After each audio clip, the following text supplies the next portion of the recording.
সাল্লাল্লাহু আলাইহি ওয়াসাল্লাম যখন মক্কা থেকে মদিনায় হিজরত করবেন, আবু বকর সিদ্দিককে বললেন, আবু বকর হিজরতের জন্য প্রস্তুতি নিয়ে নাও। আবু বকর সিদ্দিক রাদিয়াল্লাহু আনহু হিজরতের জন্য প্রস্তুতি নিচ্ছেন। আল্লাহর নবীজিকে কাফেররা হত্যা করার জন্য তার বাড়িকে চতুর্দিকে বেষ্টন করে রেখেছে। আল্লাহ পাক রব্বুল আলামিন আয়াত নাজিল করে জানায়া দিলেন, লিয়াকতুলুকা আও ইউখরিজুক, হে নবী মক্কার কাফেররা আপনাকে হত্যা করতে চায়, মক্কার কাফেররা আপনাকে মক্কা থেকে বের করতে চায়, সুতরাং আপনি হিজরত করুন। আল্লাহর নবীজি সাল্লাল্লাহু আলাইহি ওয়াসাল্লাম বের হলেন ঘর থেকে। নবীজি তাকে দেখেন চতুর্পাশে কাফের অস্ত্র নিয়ে দাঁড়িয়ে আছে। যেই মাত্রই নবীজি বের হবে তখনই নবীজিকে হত্যা করে ফেলবে। আল্লাহর নবীজি সাল্লাল্লাহু আলাইহি ওয়াসাল্লাম হাতের এক হাতে বালু নিয়ে দাঁড়িয়ে ফু দিয়ে বললেন, ওয়াজআলনা বাইনাহুম সাদ্দা ওয়া মিন খালফিহিম সাদ্দা। হাতের মধ্যে ফু দিলেন, ফু দিয়া বালুটি কাফেরদের চোখে মুখে নিক্ষেপ করলেন। নিক্ষেপ করতে দেরি হয়েছে, আল্লাহ পাকের মহিমায় প্রত্যেকটা কাফেরের চোখে যাইতে দেরি হয় না। জোরে কোন সুবহানাল্লাহ। আল্লাহর নবীজি সাল্লাল্লাহু আলাইহি ওয়াসাল্লাম কাফেরদের মধ্য থেকে বের হয়ে গেলেন। কাফেররা চোখ জ্বলতেছিল। আল্লাহর নবীজি সাল্লাল্লাহু আলাইহি ওয়াসাল্লাম গেলেন আবু বকরের কাছে। আবু বকরের বাড়িতে গিয়ে ডাক দিলেন, আবু বকর দরজা খুলে দাও। সিদ্দিক আকবর সাথে সাথেই দরজা খুলে দিলেন। আল্লাহর নবী ডাক দিয়ে বললেন, হে আবু বকর, আমি তো বলছি দরজা খুলতে, সাথে সাথেই তুমি দরজা খুলে দিলে। আবু বকর রাদিয়াল্লাহু আনহু বললেন, ও আল্লাহর নবী, যেদিন থেকে আপনি বলেছেন হিজরত করতে হবে ওদিন থেকে আমি আবু বকর বিছানায় ঘুমাই না। জোরে কোন সুবহানাল্লাহ। হে আল্লাহর পয়গম্বর, যেদিন থেকে আপনি বলেছেন হিজরত করতে হবে আবু বকর, ওদিন থেকে আমি বালিশে আর মাথা দেই না। আল্লাহু আকবার। আল্লাহর নবীজি সাল্লাল্লাহু আলাইহি ওয়াসাল্লাম বললেন, আবু বকর চলো হিজরত করি। নবীজি আবু বকরকে নিয়ে চললেন। পাহাড়ি পথ, উঁচা টিলা পথ, অনেক কষ্ট হচ্ছে। আবু বকর রাদিয়াল্লাহু আনহু একবার ডানের দিকে যায়, আরেকবার বামের দিকে যায়, আরেকবার পিছন দিকে যায়, আরেকবার সামনের দিকে যায়। আল্লাহর নবীজি আবু বকরকে জিজ্ঞেস করে, আবু বকর তুমি এমন করতেছো কারণটা কি? আবু বকর ডাক দিয়ে বলে, হে আল্লাহর নবী, আমি তো একা মানুষ, আমার ভয় হয়। আমি ডানের দিকে যাই, না জানি কোনো কাফের আপনাকে আক্রমণ করে বসে কিনা। আমি বামের দিকে যাই, না জানি কোনো কাফের আপনাকে আক্রমণ করে বসে কিনা। আমি সামনের দিকে যাই, না জানি কোনো কাফের আপনাকে আক্রমণ করে বসে কিনা। আমি পিছনের দিকে যাই, না জানি কোনো কাফের আপনাকে আক্রমণ করে বসে কিনা। আল্লাহর নবী বললেন, আবু বকর আমরা কয়জন? আবু বকর বললেন, আমরা হলাম দুইজন। আল্লাহর নবী বলেন, আবু বকর আমরা দুইজন নয়, তুমি একজন, আমি একজন, আমাদের মাঝখানে আছে একজন। লা তাহজান ইন্নাল্লাহা মা'ানা। আবু বকর ভয়ের কোনো কারণ নাই, চিন্তার কোনো কারণ নাই। যদিও মানুষ হিসাবে আমরা দুইজন, তুমি একজন, আমি একজন, মাঝখানে আছেন আমাদের আল্লাহ। জোরে বলেন আল্লাহু আকবার। মুহতারাম হাজিরিন, আবু বকর রাদিয়াল্লাহু আনহু তখন চিন্তা মুক্ত হলেন। আল্লাহর নবীজি সাল্লাল্লাহু আলাইহি ওয়াসাল্লাম বললেন, সামনের দিকে আগাও।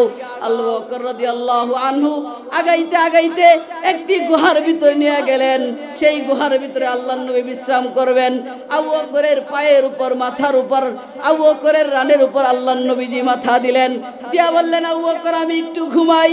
আবু বকর রাদিয়াল্লাহু আনহু গুহার ভিতরে তাকায় দেখলেন চতুর্দিকে ছিদ্র, না জানি কোন দিক দিয়ে সাপে দংশন করে। আবু বকর রাদিয়াল্লাহু আনহু তার গায়ের চাদরটা ছিঁড়ে ছিঁড়ে প্রত্যেকটা ছিদ্র এবং গর্ত বন্ধ করতে লাগলেন। পুরা চাদর শেষ, একটি মাত্র ছিদ্র ছিল। আবু বকর চিন্তা করলেন, যদি এই ছিদ্র দিয়ে কোনো সাপ বের হয়ে আল্লাহর নবীকে দংশন করে তাহলে তো অনেক কষ্টের ব্যাপার। এজন্য আবু বকর রাদিয়াল্লাহু আনহু তার পায়ের মুরালি দিয়ে ওই ছিদ্রটা বন্ধ করে রাখলেন। জোরে বলেন আল্লাহু আকবার। ওই ছিদ্রটা বন্ধ করার পর কিছুক্ষণ যাওয়ার পর আবু বকরকে সাপে দংশন করলো। বিষে পুরা শরীর আবু বকরের বিষান্বিত হয়ে গেল, রক্তের সাথে মিশে গেল। আবু বকর যখন আর কষ্ট সহ্য করতে পারতেছে না, চোখের দুইটা পানি নবীজির চেহারার উপর ফেলে দিলেন। আল্লাহর নবীজি সাল্লাল্লাহু আলাইহি ওয়াসাল্লাম জাগ্রত হয়ে গেলেন। আবু বকরকে জিজ্ঞেস করলেন কিসের পানি? নবীজিকে বললেন, ও আল্লাহর রাসূল, একটি মাত্র গর্ত বাকি ছিল, এই গর্ত দিয়ে আমাকে সাপ দংশন করেছে। আল্লাহর নবীজি তখন মুখের লালা আবু বকরের শরীরে লাগাইলেন। লাগাইতে দেরি হয়েছে, আবু বকরের শরীর ভালো হইতে দেরি হয় নাই। জোরে কোন সুবহানাল্লাহ। মুহতারাম হাজিরিন, কিছুক্ষণের মধ্যেই সাপটা বের হলো। সাপের জবান আল্লাহ খুইলা দিছেন। সাপটা কেমন জানি বলতেছে, ও আল্লাহর নবী, আল্লাহ পাক রব্বুল আলামিন আপনাকে শ্রেষ্ঠ নবী বানাইছেন, আপনাকে শ্রেষ্ঠ রাসূল বানাইছেন। আমার মনের খুব তামান্না আপনি এই গর্তের ভিতরে এসেছেন, আমি আপনাকে দেখব।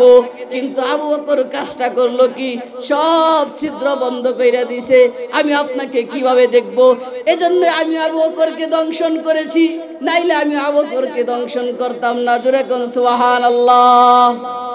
দেখেছেন নবীজির ভালোবাসা কেমন ছিল সাহাবাই কেরামের। আজকে আপনার আমার ভালোবাসা কেমন? মুহতারাম হাজিরিন, ভালোবাসতে হবে নবীজিকে, জীবন দিয়ে বাঁচতে হবে। এমন ভালোবাসা নয় যেই ভালোবাসা দুনিয়াতে আমরা বেঁচে থাকি 1 বছর 2 বছর প্রেমিকার সঙ্গে ভালোবাসি, পরে আর ওইটাকে ভালো লাগে না, বলে যায়। এমন ভালোবাসা চলবে না। অবিরাম সর্বদাই আল্লাহর নবীকে জীবনের প্রাণের চাইতে ভালোবাসতে হবে। জোরে বলেন কথা ঠিক কিনা? আল্লাহর নবীজি একজন ওমরকে জিজ্ঞেস করলেন, হে ওমর, তুমি তো পরিপূর্ণ মুমিন হইতে পারো নাই। ওমর বললেন, কেন? আল্লাহর নবী বললেন, তুমি আমাকে কেমন ভালোবাসো? তখন ওমর বললেন, ইয়া রাসূলুল্লাহ, আমি আপনাকে আমার পরিবারের সবাই সবচাইতে বেশি ভালোবাসি। তখন আল্লাহর নবীজি সাল্লাল্লাহু আলাইহি ওয়াসাল্লাম বললেন, এখনো পরিপূর্ণ মুমিন হইতে পারো নাই। ওমর রাদিয়াল্লাহু আনহু বুঝতে পারলেন, বললেন, ইয়া রাসূলুল্লাহ, আমার পরিবার, আত্মীয় স্বজন, এমনকি জীবনের চাইতে আপনাকে বেশি ভালোবাসি। জোরে বলেন কথা ঠিক কিনা?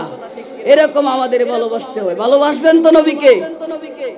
মুহতারাম হাজিরিন, আপনারা মানুষ অল্প, প্রধান বক্তা আরেকজন আছেন, সময় আর লম্বা করব না, 2-3 মিনিটেই শেষ করে দিব। আপনারা সকলেই প্রধান আলোচকের কথা শুনে যাবেন। সর্বশেষ কথা হলো 3 নাম্বার, তাওহীদ ফিল ইবাদাহ। ইবাদতের ক্ষেত্রে আমাদের আমল কেমন হবে? এক কথাই শিরিক মুক্ত আমল হতে হবে। যদি আমাদের শিরিক মুক্ত আমল হয়, তাহলে আমরা মঞ্জিলে মাকসাদ জান্নাত পর্যন্ত পৌঁছতে পারবো। সময় যেহেতু নাই, উদাহরণ দিয়ে আর বয়ান করার সুযোগ নাই। সর্বশেষ কথা, বর্তমান পৃথিবীতে 800 কোটি মানুষ আছে। এই 800 কোটি মানুষের মধ্য থেকে 200 কোটি মানুষ হলো মুসলমান। 200 কোটি মানুষকে ধ্বংস করে দেওয়ার জন্য, 200 কোটি মুসলমানের ঈমানকে শেষ করার জন্য 600 কোটি কুফফার শক্তি একত্রিত হয়ে মুসলমানদের ঈমান আমল ধ্বংস করার ষড়যন্ত্র চালাচ্ছে। হিন্দুরা মেহনত করতেছে মুসলমানদেরকে হিন্দু বানানোর জন্য, খ্রিস্টানরা মেহনত করতেছে মুসলমানদেরকে খ্রিস্টান বানানোর জন্য, বৌদ্ধরা মেহনত করতেছে মুসলমানদেরকে বৌদ্ধ বানানোর জন্য, ইহুদিরা মেহনত করতেছে মুসলমানদেরকে ইহুদি বানানোর জন্য। ও মুসলমান, আজকে আপনার আমার কি টার্গেট? আজকে পার্বত্য চট্টগ্রামে দেশের বিভিন্ন অঞ্চলে ইহুদিরা, খ্রিস্টানরা মুসলমানদেরকে ঈমান আমল ধ্বংস করবার জন্য বিভিন্ন রকমের ষড়যন্ত্র এবং চেষ্টা চালাচ্ছে। কিভাবে চালায় জানেন দোস্ত? ভালো করে খেয়াল রাখেন। শুধুমাত্র একটা দৃষ্টান্ত দেই, খ্রিস্টানদের দৃষ্টান্তরা দেই। খ্রিস্টানরা দেশের বিভিন্ন জায়গায় জায়গায় গিয়ে মুসলমানদের কাছে যায়, সাধারণ মানুষের কাছে যায়, যারা শুধু জানে কালিমা লা ইলাহা ইল্লাল্লাহ মুহাম্মাদুর রাসূলুল্লাহ, তাদের কাছে যায়, যা বলে, হে ভাই, তুমি মুসলমান, আমি খ্রিস্টান, আল্লাহ পাক তোমাকে মুসলমান বানিয়েছেন, আমি খ্রিস্টান হয়েছি। তোমাদের নবীর নাম মুহাম্মাদুর রাসূলুল্লাহ, আমাদের নবীর নাম ঈসা আলাইহিস সালাম। তোমাদের কিতাবের নাম কুরআনুল কারীম, আমাদের কিতাবের নাম ইনজিল শরীফ। তোমাদের কিতাবের মধ্যে, কুরআনের মধ্যে যেমনি ভাবে জান্নাত জাহান্নাম আখিরাত ফুলসিরাত রয়েছে, ঠিক তেমনি ভাবে আমাদের কিতাব ইনজিল শরীফের মধ্যেও জান্নাত জাহান্নাম আখিরাত ফুলসিরাত রয়েছে। তোমাদের পয়গম্বর মুহাম্মদুর রাসূলুল্লাহ যেমনি ভাবে আল্লাহর পক্ষ থেকে প্রেরিত নবী, ঠিক তেমনি ভাবে আমাদের নবী ঈসা আলাইহিস সালাম আল্লাহর পক্ষ থেকে প্রেরিত নবী। ভালো করে খেয়াল রাখো, তোমাদের ধর্ম ইসলাম ধর্ম মানলে যদি জান্নাতে যাওয়া যায়, তোমাদের কিতাব কুরআন অনুযায়ী আমল করলে যদি জান্নাতে যাওয়া যায়, তোমাদের নবী মুহাম্মদুর রাসূলুল্লাহকে মানলে যদি জান্নাতে যাওয়া যায়, আমাদের নবী ঈসাকে মানলে জান্নাতে যাওয়া যাবে না কেন? আমাদের কিতাব ইনজিল শরীফকে মানলে জান্নাতে যাওয়া যাবে না কেন? আমাদের কিতাবের মধ্যেও জান্নাত জাহান্নাম রয়েছে, আমাদের কিতাবের মধ্যেও আল্লাহর বরত্বের কথা আছে। তোমাদের কিতাব যেমনি ভাবে আল্লাহর পক্ষ থেকে প্রেরিত এবং সত্য কিতাব, আমাদের কিতাব ঠিক তেমনি ভাবে আল্লাহর পক্ষ থেকে প্রেরিত এবং সত্য কিতাব। মুসলমানদেরকে এভাবে বুঝাই, সাধারণ মুসলমান যুক্তিতে ধরে না, বলে কথা তো ঠিক, ঠিক কথাই বলেছে। যখন এই সমস্ত মুসলমানেরা অভাবে পড়ে, অভাবের সময় এই খ্রিস্টানরা এনজিওরা গিয়ে চাল দেয়, ডাল দেয়, আলো দেয়, তেল দেয়, ছাগল দেয়, গরু দেয়, বিভিন্ন রকমের সহযোগিতা করে।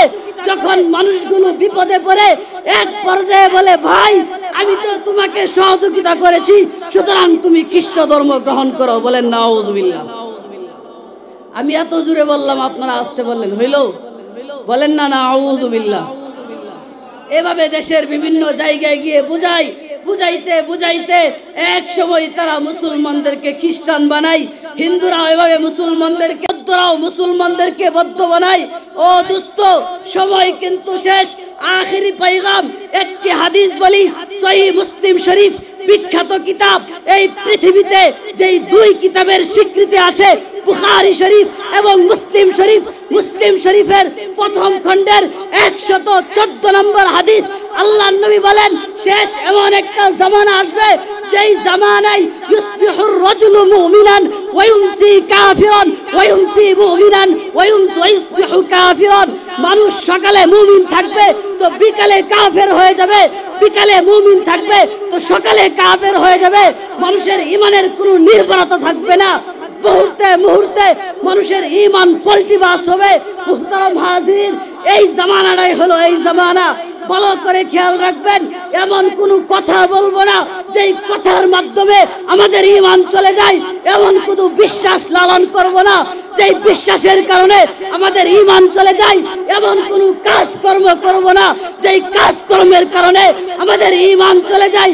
এজন্য প্রয়োজন হলো এই সমস্ত কওমি মাদ্রাসা, এই সমস্ত কওমি মাদ্রাসা যদি ঠিক থাকে তাহলে মানুষের ঈমান ধ্বংস হবে না। এই সমস্ত মাদ্রাসায় সর্বপ্রথম ছোট ছোট বাচ্চাদেরকে শিক্ষা দেওয়া হয় কালিমা লা ইলাহা ইল্লাল্লাহ মুহাম্মাদুর রাসূলুল্লাহ। এই মাদ্রাসায় শিক্ষা দেওয়া হয় আশহাদু আল্লা ইলাহা ইল্লাল্লাহু ওয়া আশহাদু আন্না মুহাম্মাদান আবদুহু ওয়া রাসূলুহু। এই মাদ্রাসায় শিক্ষা দেওয়া হয় ফেরেশতাদের প্রতি ঈমান আনতে হবে। এই মাদ্রাসায় শিক্ষা দেওয়া হয় নবী রাসূলদের প্রতি ঈমান আনতে হবে।